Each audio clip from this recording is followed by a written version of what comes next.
quand on reçoit la vision de Dieu, nous devons comprendre que la vision de Dieu, elle amène de l'opposition. Quelqu'un qui n'a pas de vision, quelqu'un qui ne sert pas Dieu, ne connaît pas l'opposition. Mais la réalité, c'est que si tu aimes Dieu, la Bible dit que ceux qui connaîtront leur Dieu feront de grands exploits. Mais la Bible dit aussi que ceux qui veulent vivre pieusement seront persécutés. Alors, je veux vous parler de cela ce matin. Vous dites, pasteur, c'est pas très drôle. C'est pas que c'est pas très drôle, c'est la réalité. Je ne vais pas vous prêcher un évangile à l'eau de rose. Je ne veux pas vous mentir. Je dois vous dire la vérité. C'est important.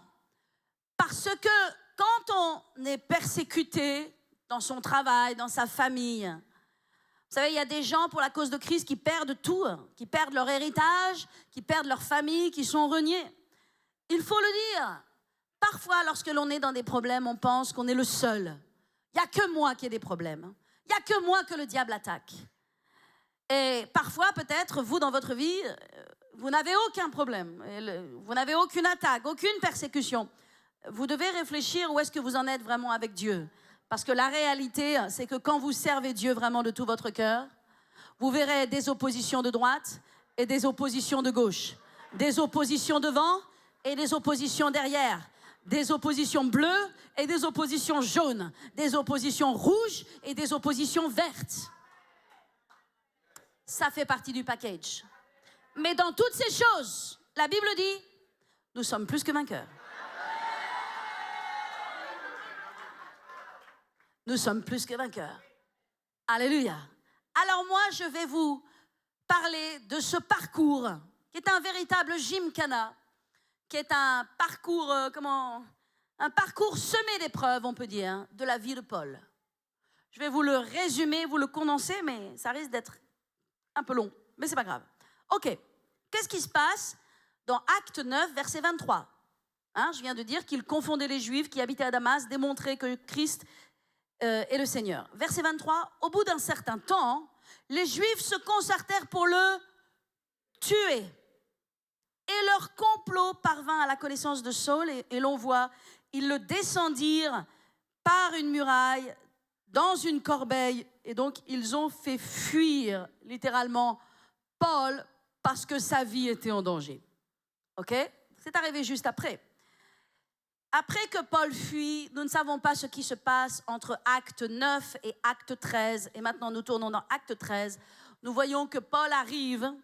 Je pense qu'entre Acte 9 et Acte 13, Paul a été isolé. Il est parti à l'école biblique du Seigneur. Et il est revenu, pas simplement avec une inspiration, il est revenu avec une révélation et avec une vision. Et je vais vous dire, avec une vision vient le travail. Avec la vision vient l'effort. Avec la vision vient la concentration. Et nous voyons là que Paul va partir dans son premier voyage missionnaire à partir de Acte 13. Si vous êtes avec moi, dites Amen. Je vais avoir besoin un tout petit peu que vous soyez avec moi parce que je prêche différemment aujourd'hui, j'enseigne. Donc dans Acte 13, nous voyons plein de choses. Paul arrive à Antioche, donc il est dans un grand voyage. Il arrive à Antioche. Et regardez au verset 44, donc il prêche, il fait les œuvres de Dieu, il parle, il prie.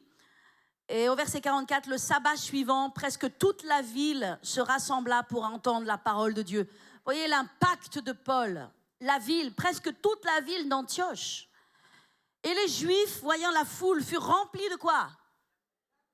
Moi, je ne vous entends pas ce matin. Ils furent remplis de jalousie. Et qu'est-ce qu'ils faisaient ? Ils s'opposaient à ce que Paul disait, en le contredisant et en l'injuriant. Il faut arrêter d'avoir peur des oppositions.